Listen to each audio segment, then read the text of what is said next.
Winding road deep in the woods, a mansion far from any neighborhood. Hello, everyone. Welcome to the Horror Room. I'm Travis Bruce, and today we're doing a indie horror spotlight. Today, I have with us co-writer as well as co-creator of the horror comedy novel that's out right now. It's called 39 Creepville Street, Labor Plains, which is also going to be adapted into a movie. I have Chris Pascarella with us today. Chris, how's it going, my friend? How are you? How's everything? Good, good, good. By the way, everyone, that little music you heard in the beginning is actually the song to the book and movie. Hopefully, maybe a TV series. Who knows? Yeah, catchy song, man. Catchy song. Who wrote that song? By the way, That's a friend of mine from high school. His name is Frank Walker. Very talented guy. I gave him some words to play with, and I was like, Frank, whatever you can come up. A day later, he had that for me. awesome. That's a fun little song, man. I was bouncing out for days. Yeah, it kind of tells the story, and it's catchy. Exactly. So tell us a little bit about 39 Creepville Street, Labor Pains. Well, 39 Creepville Street, Labor Pains was originally conceived by my co-writer, my friend Doug Rawdon. Doug drives a lot in his job, and he came across a creepy-looking house and came an idea about doing a haunted bed and breakfast story. And originally, we wanted to do a TV series. So his first episode was Labor Pains, and then I wrote an episode. And then we started talking about it, and it got bigger and bigger and bigger. We're like, well, this is a movie. So we took his episode, Labor Pains. I added to it. We made it longer, and we introduced some other characters. And we kind of have, like, if the Addams Family got on steroids and opened a bed and breakfast, that would be Creepville Street. That's the Crypt family. They're demons, they're witches, they're vampires, they're ghouls, they have curses. Everything you can think about. And people come to the B&B who like the occult. And things kind of happen to them. And it's funny, it's scary, it's a good ride. Nice. It's a real good ride. Now, how long did it take you to come up with the concept? We've been going back and forth with this. This is going to be a year and a half that we've been going back and forth with this. And, we've talked to some producers, and we tried to get it done that way. I said, you know what, maybe we'll get some traction as a book. So that's what we're hoping for now. It's only been out for a couple of days, but we've kind of feel we need some reviews. We need some more readers.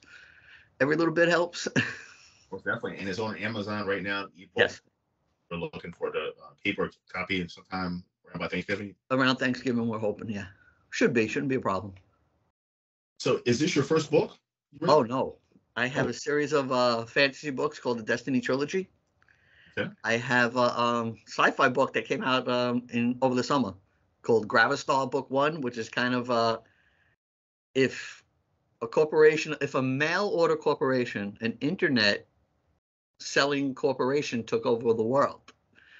I'm not going to mention any names, but if a company that you buy things through the internet ran the world, maybe we get George Orwell's 1984 in space 1,000 years from now. And that's what we got with Gravistar. So what got you into writing, Chris? Oh, I've always written my whole life since I was young. Always wanted to tell stories, always wrote down telling stories. My Destiny Trilogy is a wizard thing, kind of on the realm of like a Harry Potter, which kind of was when my kids were little. I would tell them stories, we would talk about it, and that's how that got built up. And I just went from there. It's just fun to make up stories. If something big comes out of it, that's great. If not, it's good. It's fun. It's therapeutic.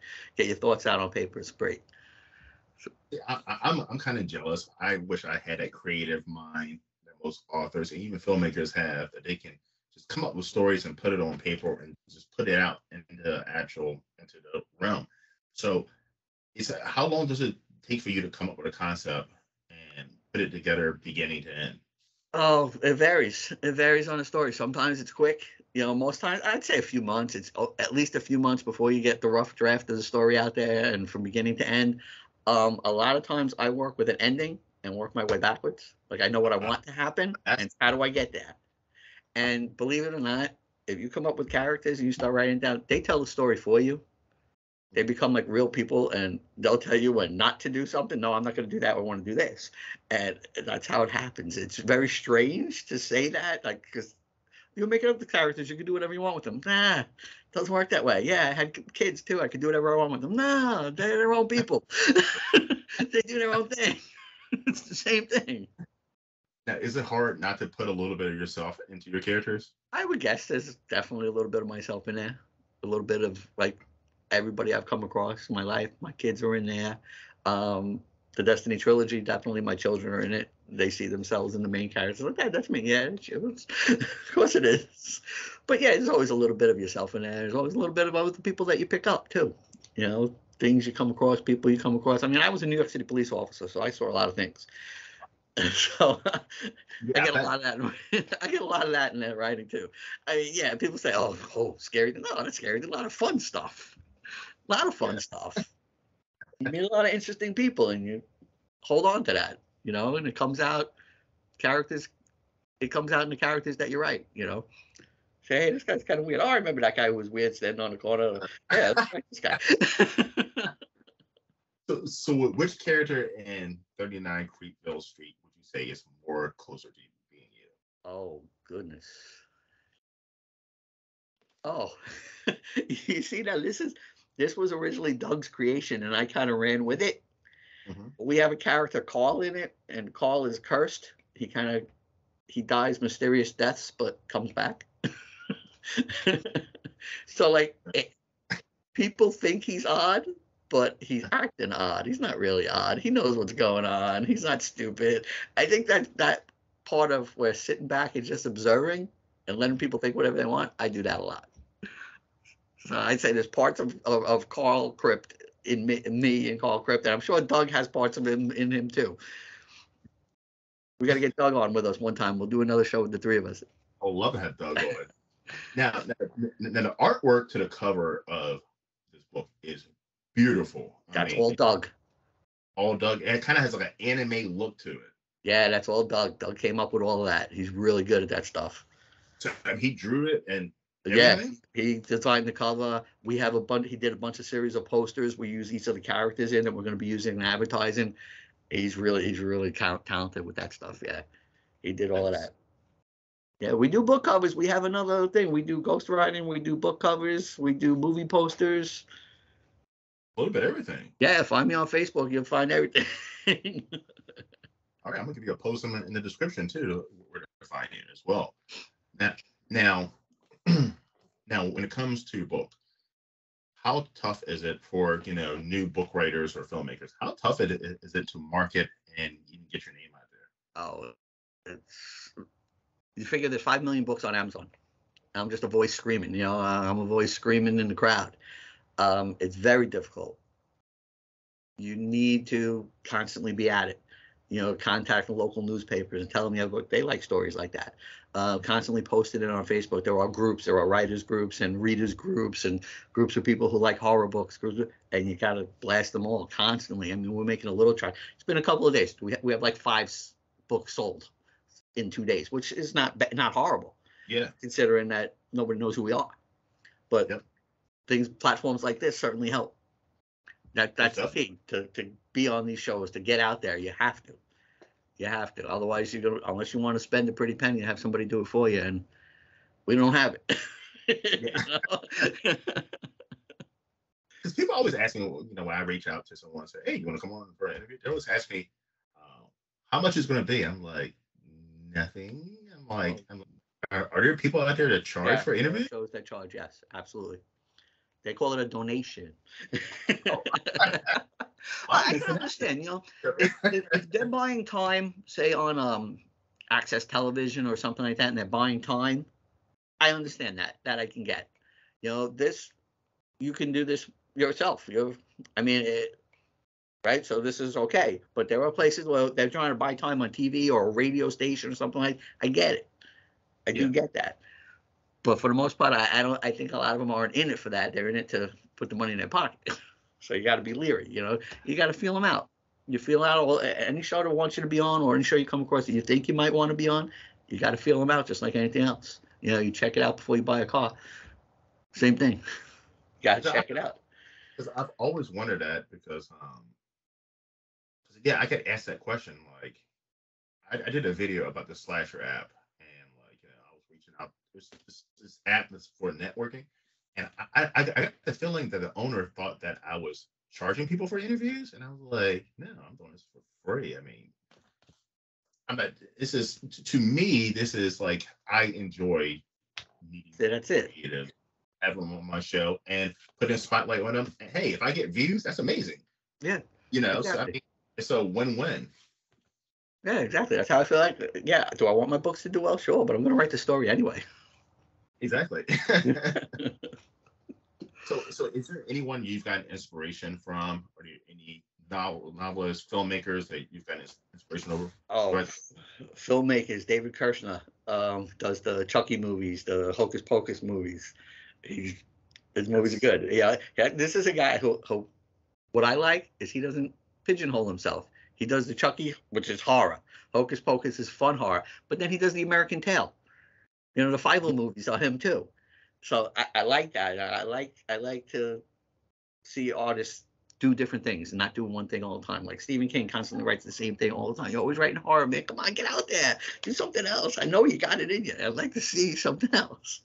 You know, but even Stephen King and his stuff is great. You know, the Queen, J.K. Rowling, her stuff, what she did with the Harry Potter series is absolutely brilliant. As the kids grew and her audience grew, the writing changed to the audience. She started writing for kids. By the end, those aren't kids' books anymore.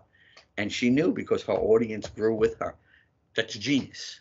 It's absolute genius. You know, so I admire that stuff, you know. That's great. And I always wonder this as a creative, is it hard to go with what is already successful, what other people are doing, than to be something new and unique? Is there something new and unique? I mean, you think about stories have been told for thousands and thousands of years. Are you telling me you're coming up with something somebody else hasn't already thought of? It's your take on it. You know, it's your spin on it. How do you see it? You and I can go on a road trip, sit down and write about the road trip afterward. What do you mean you saw apple trees, man? There were peach trees on my side of the road. What are you talking about? Yeah. But that's how you have to do it. It's not about like a different. To me, most stories are about a quest. Everybody's after something. It's the journey that you change. It's the people that you interact with that you change. The stories pretty much are the same. But I'm pretty sure you've seen this. I've seen movies that are like a direct knockoff of, let's say, Friday the 13th. It is literally the characters' names are different. The movie name is different, but everything else is boom, boom, boom, boom, and it's successful because it is the thing to do. But like I've seen like movies recently, like for instance, like Barbarian or even the X series. Yes, it is the same thing, but it's different. Yeah, I mean, Top Gun Maverick, the second Top Gun movie. Yes. That's Star Wars. That's Star Wars, man. You look at it, the target, everything. That's Star Wars, the whole mission. Yes. But it's different. It's a different time era. Change the time period. Change the characters. It's a little different, but it is Star Wars. You know, even like the new Star Trek movies. See, there's a great way. You took an established story, put a whole twist on it, brought in even characters from the original story with people playing those same characters in a different time era, and it worked. It worked. You went on a different timeline, used time travel, and it worked. But you basically took the same story and you put a twist on it. That's all you got to do. You know, most stories are the same. The stories, you know, how did they sell Star Trek? It was wagon train in space, he told people. Okay, wagon train's a Western. Basically, yeah, same story. Same story, but there are unique stories, they're unique takes on stories. Yes. You know, and that's why I think one book can appeal to so many different people because we all have the same journey. You know, and we're interested in how other people got there. Yeah, you know what? Yeah, I had that problem too. How did this guy get there? And that's why we read other people's stories. Because, okay, that story's similar to mine, but they dealt with it differently. Maybe I learned from that. I agree. But that's also the reason I feel like the character development in a book or a movie is so important. Because audience, like myself, we have to I mean, not totally, but we had to relate to the characters a little bit and put ourselves in their shoes. Is that something you try to do in your movies and your Well, books as well? I think it's important to show that show the flaws. Just because the guy's the hero doesn't mean he's always right. Doesn't mean he's not going to make mistakes. Doesn't mean he doesn't need help. Mhm. Like my original books, my first books, the Destiny trilogy, it's for kids. It's a young adult.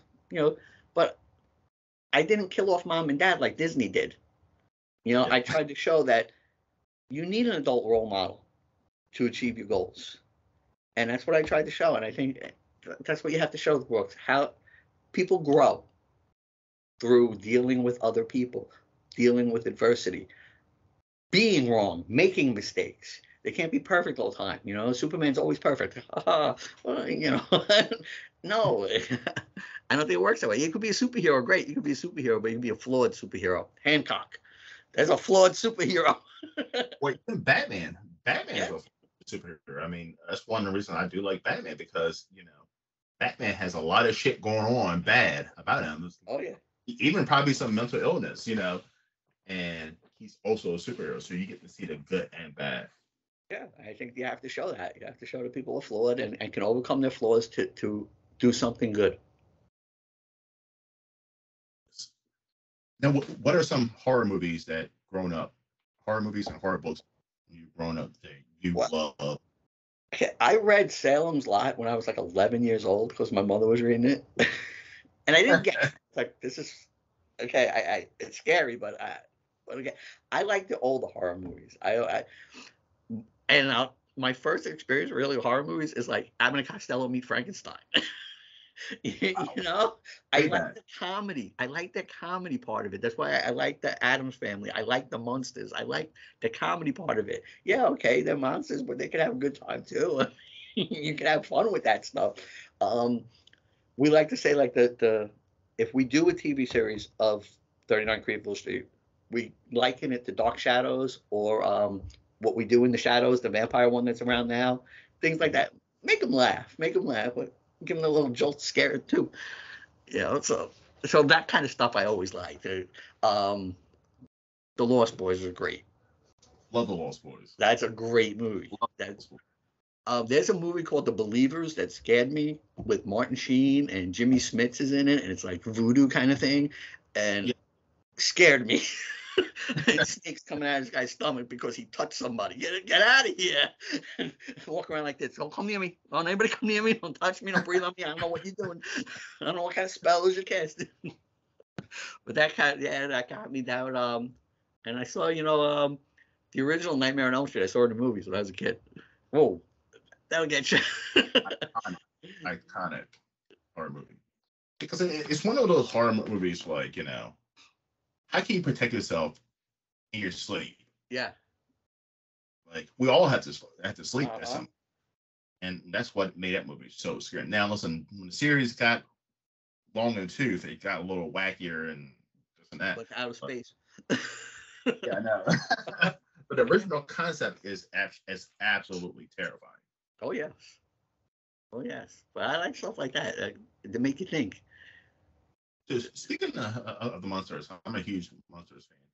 What did you think of the Rob Zombie monster? I haven't seen it. I've seen bits and pieces, and I'm like, I don't know. The last time, like, I remember when they tried to redo the TV series. A few years, like many years ago, I was like, "What are you doing? What are you messing with something that worked for?" I don't know. I don't know what are you playing. What's the thinking behind that? Let's leave it alone. Sometimes got to leave things alone. Yeah. Now, Addams Family. No, I was never an Addams Family of the original series, but I love the remakes, the movies, the cartoons. I mean, so it seems like they can. It seems like Addams Family they are good at even like the Wednesday series. Yeah, it's supposed to be very good. I haven't seen that. I really need to start watching that. They're great. Like the Addams Family movies have been great. TV shows have been great, but the monsters. Anything they try to remake of that, it's just not right.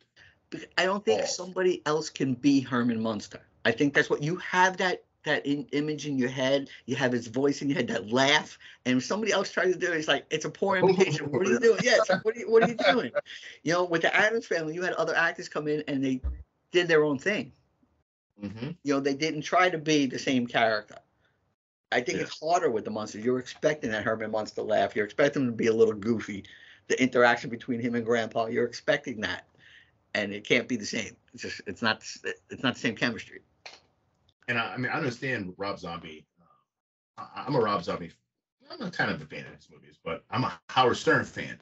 So, and Howard Stern is best friends, was like good friends with Rob Zombie. So, Rob Zombie is a huge Munsters fan. He owns the car. His dog's name is Dracula, I believe. Mm-hmm. That's a huge fan of the Munsters, and so he was like, you know, I want to be that guy who makes the Munsters. You would think you wouldn't want to mess with it then, right? No, I wouldn't. You would think you wouldn't want to mess with it. Yeah. It's like you got a pair of Muhammad Ali's boxing gloves. You're not gonna go fight with them. Hell no. I do prepare too. I keep the money you would think you wouldn't want to mess with it, but you know what? Hey, he's successful. He knows better than we do, I guess. Yeah. But it wasn't good, and it didn't get any good reviews. And like, I went to a lot of the horror conventions, and during a time when that was released, and they were pushing. They had all the characters there doing autograph signings. They were pushing it like crazy. It just wasn't a good project. I just wonder, though, do you get to a point, you know, maybe someday I'll get to that point where you're big enough to, I do whatever I want. I want to do this. So now I'm able to do it. I wonder if that's the case here. I would love to get to that point. Yeah, wouldn't we all? I would love to get to that point where I can just do anything on my YouTube channel, and I wouldn't mind getting to the point where a production company wants my stuff and says, but we're going to do it this way. Fine, sign a check. Whatever you want. Pretty much. I mean, that's where I'm at. Yeah. All right. So I'm going to shoot to the fun part of it. Okay. All right. So as you know, this is a horror channel. Yes. So I'm going to ask you 3 horror questions. Okay. All right. So my fans get to know a little bit about you. All right. What is your number 1 favorite horror movie of all time? Wow. I'm going to go with the original Dracula, Bela Lugosi. Okay. I get that one a lot, believe it or not. I get that one a lot. It's so good. Yes. I get that and Exorcist. Those are like... Exorcist kind of creeps me out. Those are like the 2 common. All right. Favorite horror director of all time? Filmmaker. Director, filmmaker. See, I'm not good with names like that. Wes Craven stuff is good. Wes Craven's amazing. Yeah, Wes Craven stuff is just good. Yeah, we'll go with Wes Craven. All right. If you could remake any horror movie that has not been already remade. Has not been already remade. Which one would it be? Lost Boys. Lost Boys. That would be amazing. Lost Boys, yeah. I definitely redo Lost Boys. I think it's in talks of being remade, but they were supposed to make a sequel or something, but they made 2 awful sequels. Yeah, but they were supposed to bring back the original cast, but Yeah. I would like to redo the original. I got a lot of ideas for that. I think the grandpa character in there is overlooked. And he knows too much. He knows what's going on, man. We need this guy. I was talking to him because I'm gonna be releasing soon my top 5 vampire movies of all time, and I think it's gonna piss a lot of people off because some of the ones that people are say are classics, like Bram Stoker's Dracula, is not gonna be on there. It's not. Interview with the Vampire is not gonna be on there. Oops. But Lost Boys is on that. I enjoy Lost Boys. Yeah. I definitely enjoy Lost Boys. Yeah, Lost Boys was good. It was fun. That's why, because it has a little bit of everything. You need a little humor to cut the horror. You do it. I think you do. But yeah, Bram Stoker's Dracula. I'm sorry, I just had this conversation with somebody on Facebook. The book is terrible. It's terrible. It's horrible. It's impossible to read. I don't know how people like it. I don't know how it got to be a classic. People are going to, but I'm telling you, I know people are going to say you can't have a top 5 without that movie, and I hate that. I hated that movie. I mean, I didn't like the book. I didn't like the movie. Oops. I mean, Yeah, you could have a top five without that. I'm not going to the rest of my top five, but there's gonna be some good old guarantees. But Bram Stoker's Dracula is not going to be one. Yeah, it's too long. It's too boring to me. Yeah, that's what I thought. That's what I thought. I didn't finish the book. I can't read this book. I can't read. Like when movies get big and it's based on a book, I like to read the book. I'm like, okay, the movie's good. The book's got to be better. No, not this time. I actually enjoyed Dracula 2000 better than I did. I like that Eddie Murphy movie, Vampire in Brooklyn. That cracks me up. I like that better than Bram Stoker's Dracula. That cracks me up. I like Dust from Dawn better than Bram Stoker's Dracula. Oh, Dust from Dawn is good. What is the other one? Love at First Bite, George Hamilton. Right, that's good. Fright Night is great. Buffy was good. Buffy's good. What's it called? What's the other one? John Carpenter's Vampires. Have you seen that one? I have not. That is amazing. And there's another one. I think it's called like 30 Days and Nights or 60 Days and Nights. Yes. Oh, yeah, that's yeah. There's great vampire movies out there. Bram Stoker's Dracula is not one of them. Well, the Underworld movies are good. They're better than Bram Stoker's Dracula. I was looking at a conversation with someone today about this. I was like, the three, I would say the two Dracula, vampire movies that most people say they love are Bram Stoker's Dracula and Interview with the Vampire. I don't like either one of them. Interview with the Vampire I don't mind because I like history and it takes you through some historical places. I like that part of it, but no, the kid's creepy. The whole thing with the kid is creepy. I just had so many other vampire movies that are fun, scarier, more interesting. They may not have as good quality, but I don't mind bad quality vampire movies. I really don't. If it has a good story, it's creepy, it's scary. Have you seen What We Do in the Shadows? What We Do in the Shadows. I have not. And What We Do in the Shadows is a TV series now, but it was a movie. It's a family of vampires. Yes. I haven't seen it. No, I haven't seen it yet. Yeah, like that's good. That's a good idea. I like this. There's a lot. I mean, even True Blood was a great vampire series. There's so many other things that listen. You know who made a great vampire? Who? Pee Wee Herman, man. In Buffy, he was a great vampire. I'm telling you, I'm gonna get so much shit in the comments about my Bram Stoker's Dracula. There's so many vampire movies out there. There really are. I can just keep naming. They're so much better than Bram Stoker's Dracula. There's plenty of them. I'm gonna get so much shit in the comments for this one. That's what we. Blade is a better vampire movie than Bram Stoker's Dracula. It's a comic book. It's a comic book. I know he's a superhero.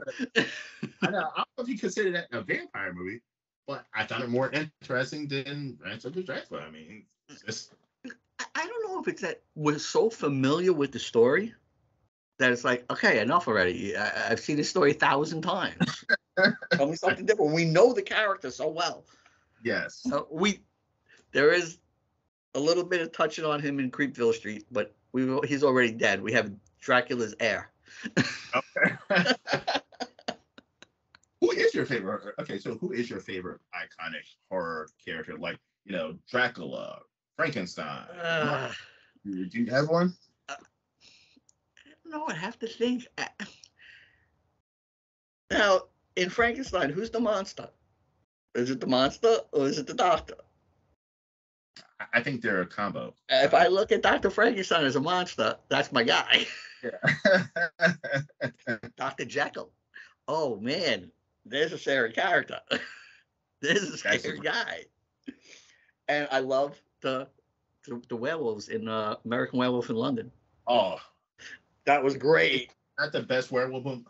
It's funny. It's great. Is that not that they haven't made a good werewolf movie since? I'm working on it. Are you? Okay, good. We're working on it. Doug's got some ideas. Because I was cheering for the Benicio del Toro, Anthony Hopkins Wolfman. Yeah. I was cheering for it, and then I saw it. I was like, "Oh, this is not good." No, I think that was more like in his head than action. You know what I mean? It was like It was like a psychological thriller. I was like, no, man, I need to rip a throat out. Still better than an old one. I mean, well, Lon Chaney, get him back. Now, when it comes to slashers, is Norman Bates? Norman Bates is the OG, is he not? Oh yeah, oh yeah, oh yeah. That's a nutcase from Nutcase. Norman Bates is definitely the when it comes to I don't know. slashers. I'd like to see him and the Jack Nicholson character in Shining. I forget his name. Oh man, that's a sick puppy. Yeah. But see, that's a great idea too. Stay in the head. Like, exactly. Because people say that like Michael Myers is the first. I guess people who don't know horror, they say Michael Myers is the first slasher. No, it's definitely Norman Bates. Norman Bates is definitely the first. I mean, he's the first killer. I mean, yeah, he cuts that woman up in the shower, and yeah, and he had the mommy issues and everything. I mean, oh yeah, yeah, that's true. Yeah, he's the first slasher guy. He's the first slasher guy. If you know your horror history, Norman Bates is the first. Yeah. Alfred Hitchcock, amazing. Oh, that movie, The Birds, man. Every time I see a flock of birds, I still think about it. I'm like, what's going on? Because like once or twice a year in front of your house, you get a bunch of birds, right? It just happens. What's going on? Well, I was in the 5th grade. I had this teacher, and he was a out of ordinary teacher, I would say, and he showed us Alfred Hitchcock movies in his class. So we watched The Birds and we watched Psycho. And I remember thinking to myself, like, I don't know if he's supposed to be showing 5th graders this, but I'm enjoying this. Yeah, you see those birds out in the yard, you ain't throwing bread to them, right? You're running away. I'm out of here. But then you gotta watch like you ever see Vertigo? You know, the Alfred Hitchcock movie Vertigo. You watch Vertigo and then watch Mel Brooks's version, High Anxiety. And you're like, wow, it's like the same movie. You made it a comedy. It's great. Great stuff. That's what I love about Mel Brooks. Also, Mel Brooks is classic. I love his movies because he can take something serious and turn it into a comedy. Spaceballs is amazing. Oh yeah, but now people take themselves too seriously. You can't have fun. Just have a good time. It's a joke. Relax. Everything's PC now. So. Yeah, it's a joke. It's okay. So, Chris, where can everyone find you, my friend? You can find me on Facebook is my main spot. I have a page for myself. I have an author page, author Chris Pascarella. I have a 39 Creepville Street page. We have a page called We Write It, where we do ghost writing and movie posters and book covers from there. So I'm all over Facebook. Not so much Instagram. I don't get it. I'm Twitter. It's not Twitter anymore. What is it now? X. I'm on there. But I'm also, and I have an author page on Amazon, which I would love to get some followers. You go on Amazon and you look for author Christopher Pascarella. I would love some followers on Amazon. It would be great. Awesome. Well, Chris, it's been a pleasure. Listen, everyone, please check out 39 Creepville Street. Labor Pains on Amazon right now. I already ordered my copy. So. Oh, thank you. Yes, and I told you I'm going to be getting a paper copy once you get them out. Absolutely. I'll be sending it to you. Graphic novel series coming soon, too. I would like to talk about those as well. Great. Yes. Great. Listen, everybody check him out. Also, let's say get on Amazon, grab it. It's a beautiful cover. Looks like an amazing story. Chris, you can come on anytime. Listen, once this movie starts getting production, please come back on as well, Scott. Absolutely. We'll get Doug to come on with us. Yes, I want to hear about the movie because I'm going to read a book and I'm pretty sure it's going to make me a fan. And hopefully we can have a better version of the monsters. Oh, that would be great. Thank you so very much. Appreciate you giving me the time. Thank you, my friend. Anytime. But everyone, thank you for coming to the Horror Room. I'm Travis Bruce. I'll see you guys next time. Take care.